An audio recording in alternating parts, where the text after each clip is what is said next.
পর্দা করে কি হবে? এখন তো ফ্রি স্টাইল। ছেলেরা দেখুক, আমার কি যায় আসে।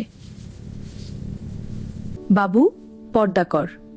আল্লাহ বলেছেন, মুমিন নারীরা তাদের দৃষ্টি নত রাখবে, এতে তোমার ইজ্জত বাড়বে। দেখো, সবাই আমাকে দেখছে, এটাই তো মজা। পর্দা করে কে দেখবে? আজ অনেক মজা করলাম, কাল আবার যাব।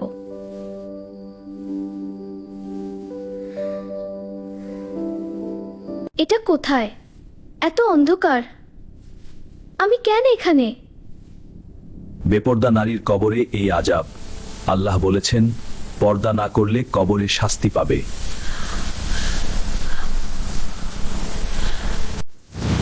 আমার চুল জ্বলে যাচ্ছে, ই আল্লাহ, আমাকে বাঁচাও। যারা পর্দা করে না, তাদের কবরে এই শাস্তি, আল্লাহর হুকুম অমান্য করার ফল।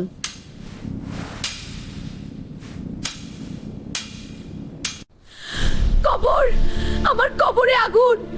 আমি বেপর্দা থাকতাম। আল্লাহ, আমাকে ক্ষমা করো। আম্মু, আমি স্বপ্নে কবরের আযাব দেখেছি। আমার শরীর পুড়ছিল, আমি তওবা করলাম, আজ থেকে পর্দা করব। বাবু, আল্লাহ তোমাকে সতর্ক করেছেন, পর্দা না করলে কবরে এই আযাব হয়। আল্লাহ বলেছেন, মুমিন নারীরা তাদের দৃষ্টি নত রাখবে এবং লজ্জাস্থান হেফাজত করবে। এই পোশাকগুলোর জন্যই আমি কবরে এত কষ্ট পেয়েছি। আজ থেকে আমি পর্দা করব। আল্লাহ, আমাকে ক্ষমা করো। বোনেরা, আমি স্বপ্নে কবরের আযাব দেখেছি। বেপর্দা থাকলে কবরেই শাস্তি হয়। আমরা সবাই পর্দা করি। নাদিয়া, তুমি সত্যি বলছো? আমরাও তো অশ্লীল পোশাক পরি, আমাদেরও কি এই শাস্তি হবে? হ্যাঁ, আল্লাহ বলেছেন, পর্দা করলে তোমাদের ইজ্জত রক্ষা পাবে। বেপর্দা থাকলে শয়তানের ফাঁদে পড়বে এবং কবরে আযাব পাবে। আল্লাহ, আমি তওবা করলাম, আমাকে পর্দা করার তৌফিক দাও। আমার কবরের আযাব থেকে রক্ষা করো। নাদিয়া, তোমার গল্প শুনে আমরাও তওবা করলাম। আজ থেকে আমরা সবাই পর্দা করব। আল্লাহ তোমার তওবা কবুল করেছেন।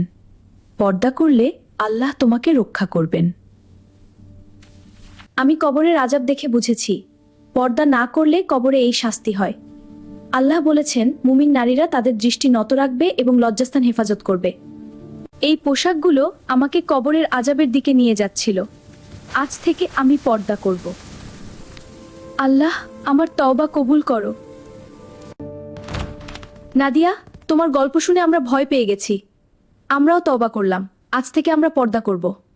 বোন, পর্দা করলে আল্লাহ তোমাকে রক্ষা করবেন। বেপর্দা থাকলে শয়তানের ফাঁদে পড়বে এবং কবরে আযাব পাবে। আজ থেকে আমি নিয়মিত নামাজ পড়ব। আল্লাহ, তুমি আমার তওবা কবুল করো এবং আমার কবরকে আযাব থেকে রক্ষা করো।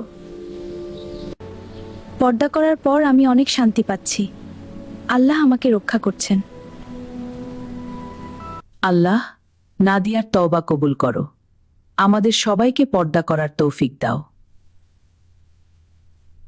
পর্দা শুধু কাপড় নয়, এটা আমাদের ইজ্জত ও আল্লাহর হুকুম। আমরা সবাই এখন পর্দা করব। আল্লাহ, আমার তওবা কবুল করো, আমাকে কবরের আযাব থেকে রক্ষা করো। বন্ধুরা, এই গল্পটি শুধুমাত্র শিক্ষা ও অনুপ্রেরণার জন্য তৈরি করা হয়েছে। এতে নারীর ইজ্জত ও সম্মান রক্ষা কম। আল্লাহ আমাদের সবাইকে হেদায়েত দান করুন। আমিন। বেপর্দা থাকলে কবরে ভয়ঙ্কর আযাব হয়। পর্দা করলে আল্লাহ রক্ষা করেন। আল্লাহর হুকুম মানুন, পর্দা করুন। তওবা করলে আল্লাহ ক্ষমা করেন। আমিন। গল্প সমাপ্ত।